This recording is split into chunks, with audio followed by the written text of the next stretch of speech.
Hier, un vent de panique a soufflé en Europe après la publication du Centre international de recherche sur le cancer, une agence de l'OMS.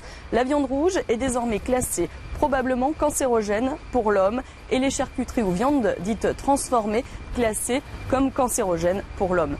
Qu'est-ce que ce classement signifie? C'est ce que nous allons voir avec l'un des experts du CIRC, le docteur Kurt Streif. Kurt Streif est un scientifique qui identifie les agents ayant une incidence sur l'apparition des cancers. Il a validé les conclusions de l'étude. Comment la viande rouge et les charcuteries augmentent-elles le risque de cancer et de quel cancer parle-t-on? C'est la viande transformée qui était évaluée comme groupe 1. Ça veut dire on sait qu'il y a un lien avec le cancer chez l'homme et c'est surtout pour le cancer colorectal. Pour la viande rouge, c'était une évaluation 2A, ça veut dire probablement cancérogène chez l'homme. Alors les indications n'étaient pas si fortes, mais il y avait quand même de bonnes indications qu'il y a un lien avec le cancer colorectal.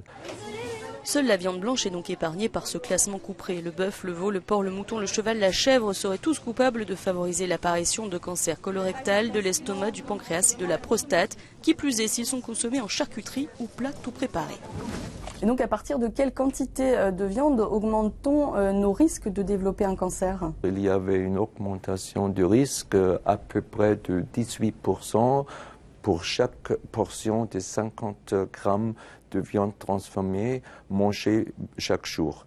Et c'est beaucoup moins, le risque est pas si fort comme par exemple le tabagisme, c'est clairement lié à une vingtaine de cancers différents ou d'autres risques, d'autres expositions comme l'amiante ou la pollution de l'air.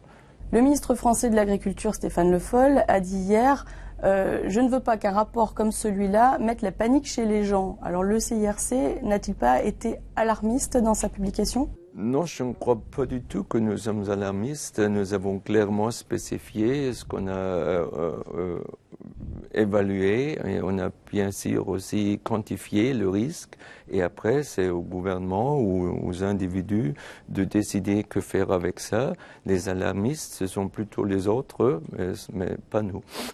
L'information a fait le tour des médias, des réseaux sociaux, de la twittosphère, mais pas forcément des marchés. En France, 90% des gens mangent de la viande et 95% de la charcuterie. Écoutez, depuis le temps des temps, hein, non, la preuve c'est que je suis encore là. J'ai 88 ans. Cette cliente n'était pas au courant et ne compte pas changer ses habitudes.